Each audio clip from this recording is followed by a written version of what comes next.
أشرقت نفسي بنور من فؤادي حينما رددت يا رب العباد وانتشت روحي وصار الدمع يجري. سلور رازونه د کامیابی الله خی. سو رازونه، سلور رازونه د کامیابی.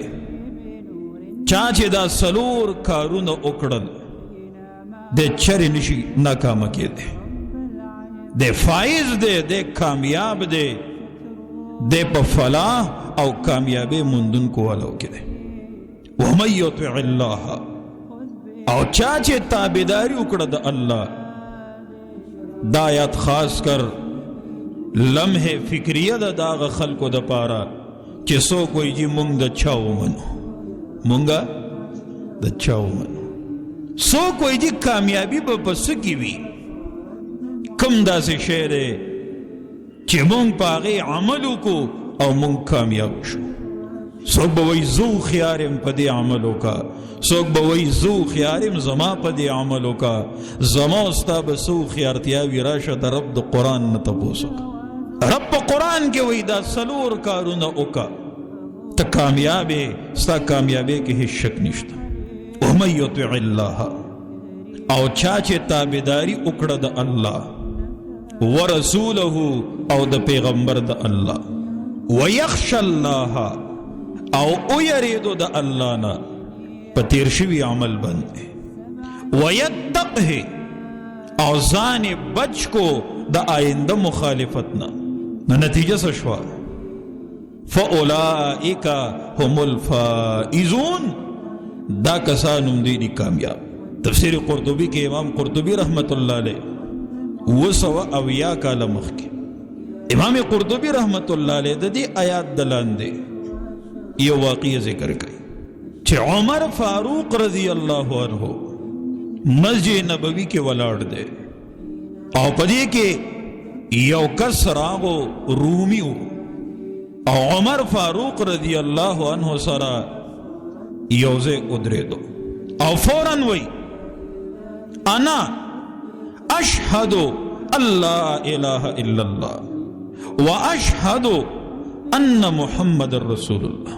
زه گواہی د دې خبرې کوم چې نشته بل حاجت روا بې د الله نه، او زه گواہی د دې خبرې کوم چې محمد صلی الله علیه وسلم د الله پیغمبر دی.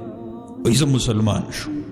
عمر فاروق رضی الله عنه ته تپوس کوي صاحب څه وجه ده چې مسلمان شوې؟ ته یې څوک؟ او ما تورات ویلی دی، ما زبور ویلی دی، ما انجیل لستی دی، ما د نورو انبیاو صحائف هغه لستی دي. خو یو مسلمان قیدی دی، هغه تلاوت کوي او داسې یو آیات اولستو چې ما کله هغه آیات واورېدو نو ما ته دا یو آیات د ټولو آسماني کتابونو خلاصه ښکاره شو چې دا ټول آسماني کتابونه دا خو د یو آیات کې دننه موجود دي. نو ما ویل چې واقعي چې دا د الله کتاب دی. دې وجې زه راغم او ما گواهي وکړه او ایمان مې راوړو چې اشهد ان لا اله الا الله واشهد ان محمد رسول. وی کم آیات ده؟ وی دا آیات د سورة النور دا 13 پاره 250 نمبر آیات دا آیات. او تشریح دغه نوې چې مسلمان شوی دی هغه تشریح کوي. مخکې یهودی دی. وی الله فرمایي ومن یطع الله، اطاعت د الله یعنی فرائض الهیه. دا تشریح څوک کوي؟ دا دغه یهودی کوي. الله وی چې دا څلور کارونه وکړه. یو ومن یطع الله، اطاعت د الله یعنی فرائض الهیه. کم کم کارونه شیزونه الله فرض کړي دي هغه کول. ورسوله کی اشاره سنت د نبی علیہ السلام، سنت نبویہ د نبی علیہ السلام طریقې. دریم ویخش الله، تیر چې د کم عمل کړی دی او کمی دی کړی د هغې باره کې د الله نه ویریږه، مطلب څه توبه وباسه.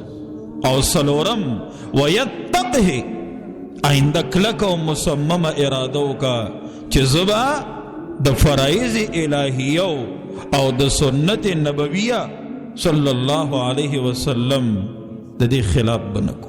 کله چې دا سلور کارونه وشو نو قرآن نتیجم ذکر کړي فاولئک هم الفائزون، دا کسانم دی کامیاب. او وی فائز هغه چاته وی چې جهنم نه بچي او جنت ته دننه شي. وی دا آیات ماته د ټولو آسمانی کتابونو خلاصه ښکاره شو. عمر فاروق رضی اللہ عنہ فرمایل وی واقعی چې نبی علیہ الصلوۃ والسلام فرمایلیو او زه د هغه د خبرې تصدیق کوم چې و اوتیتو جوامع الکلم، ما ته الله داسې کتاب را کړی دی چې دا د ټولو کلامونو جمع کوونکی دی. وانتشت روحي وصار الدمع يجري يا إلهي خذ بقلبي للرشاد أشرقت نفسي بنور من فؤادي حينما رددت يا